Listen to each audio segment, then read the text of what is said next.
to it with motorsports? How you? But I didn't get.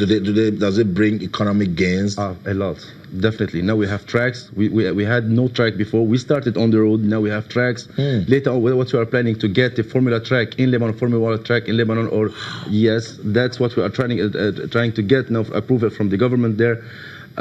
If you look in Lebanon, if you Google it or you go on YouTube, you see about 6 tracks in Lebanon: speed test, drift track, rally track. So wow, that's where. Yeah. So with what Sandok is saying, it started small, now it's big in his country. Can we get there? Yes, we can get there, and I can tell you categorically that last year there was no timing device, and I can tell you that the timing device we are using today in Nigeria, we just bought this device, but the software is built in Nigeria. Okay. The guy that built the software started seeing what we are doing. Now we're looking at kind of a chain, the brake, we're talking about all the accessory of vehicles can be tested in this kind of a racing we're trying to the motorsport. When you look at the investment and look at the gain that is going to bring, it is enormous for this economy we are. Apart from the tourism. When you look at tourism in Nigeria, we are not there. When you create something to activate a state or a community, you can use motorsport to activate that economy of that state, and then you can see the ripple effect that's going to happen. Like in those states, last time we employed not less than 250 people. The marshals, the people selling clothes, drinks, and everything. You see, even the dancers. You see what is happening. So you look at it, you see the ripple effect on the economy. When you have people like Formula 1 coming to Nigeria, they take the whole hotel. It's a big event. Wow. And what we can advise our leaders is for we to see how to give an enable environment for this thing to develop more. I'll come back to you. Sandok, I don't know how long you've been in Nigeria, but how many races have you done being in Nigeria? Actually, I've done about, let us say, 6 to 7 races in Nigeria. Different kind of event, drag race, drift show. I can't say drift competition because, unfortunately, we are not on that level for now. Not any competitor. I'm a drifter, but no competitor, no track, and no places. But we are trying to arrange it now with time, with the hard work, with some close friend and some hands, if you want. We are getting everything. I just want to describe that's motorsport in Nigeria. There was the people was doing race on the road. They was doing drift on the road. They was taking risk and putting other people on the risk. Now, if you look at it, we are trying to do event. We are trying to get some places to remove those people where they have this hobby, where they don't have any place to go and practice. Now we are trying to remove those people, as all the drifters, as all the motorsport lovers, to put them inside this place to save the other people's life, to save the children's life, to teach the people how to drift, what motorsport is. And we are getting enough crowd, enough follower, enough. Sounds good.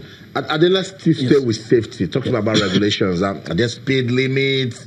How fast are these cars? And is motorsports dangerous? When you just look at it as a sport. Motor dangerous is a dangerous game. It's a dangerous sport. But when you call it dangerous, there's nothing that is not dangerous. Even coming to this world is dangerous. So there's a guideline, that is rules that you need to follow when you are driving on the road, and we are trying to adhere to that rules and regulation of what you need to do. That's before you participate, we need to check your car to see that it is up to what we're going to use. You cannot just bring a car there and say you're going to use it. And those are kind of things we are doing to make sure that we bring sanity or safety into this. How do they get the cars? Good one. Number one, most guys they've started building a car when they see that's just an avenue for them to grow their business. Like Sandok is by profession, is trained technician, stroke mechanic, that's what he's doing.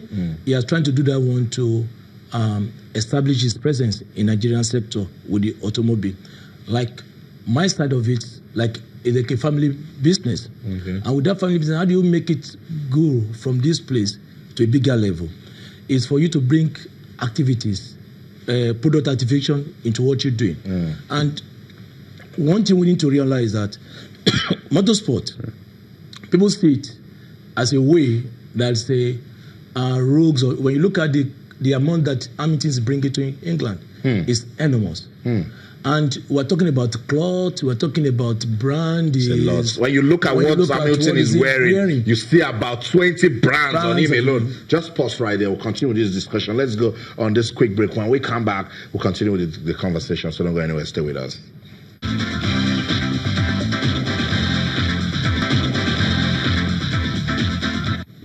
Welcome back, Sports Tonight on Channels Television. We're broadcasting live from our sports center in Lagos, Nigeria. Take a look at motorsports in Nigeria. When you heard it, you were like, wait a minute, it exists in Nigeria, yes, but not as big as, your Formula One or your Dakar Rally. But as Sandok said, in Lebanon, it started this way, and today it's so big, contributing to the country's GDP, and they are even thinking of developing tracks for Formula One, so we can start doing the same thing in Nigeria. So we're using the Ondo Auto Rally as a model to see how we can develop motorsports in the country. I love to see cars like this. So people build these cars specifically just for the rally? Yes. That car is, it can rival with any vehicle you can think of, because that's 145 horsepower. And with 145 horsepower, the other one, there's one 175 horsepower. It can do 0 to 100 at 3.50. Yeah. 3.50 seconds. Close to that, yeah.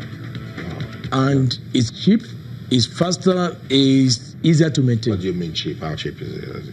When you talk about cheap, you can't compare with Ferrari. But when you put that guy with Porsche, you deal with the BMW. That's BMW. Yeah. When you put that one, all of this is it just demonstration? Yes, just demonstration to attract crowds. I know.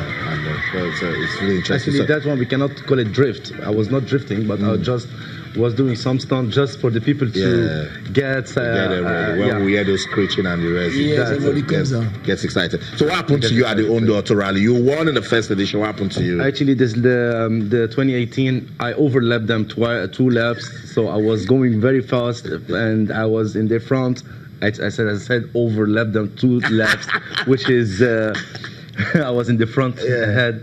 But at the time when I was taking my corner, accident can happen at any time. It's too greedy. So I still need to push more. I want to break my time. I was challenging myself, actually not challenging anyone.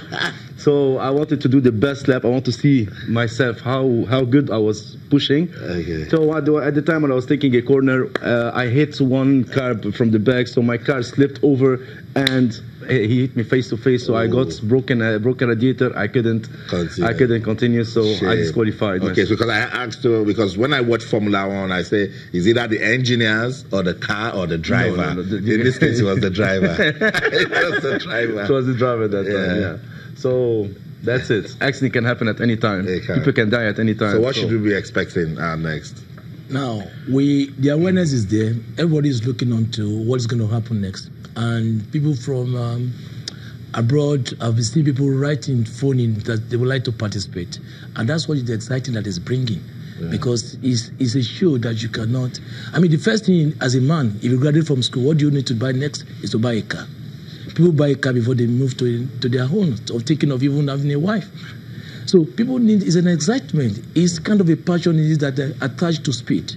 And the speed is a movement of life. I say exactly went to see. Even with the way Antonio is standing, you can tell he loves speed and he loves cars. Antonio, thank you so much for coming. And the Ojoka, thank you so much for coming. We've just planted a seed for the development of motorsports in Nigeria. We'll continue to monitor what these guys are doing, and who knows, someday, some way, somehow, impossible is nothing. We might just be having the Lagos Grand Prix. How about that? Okay.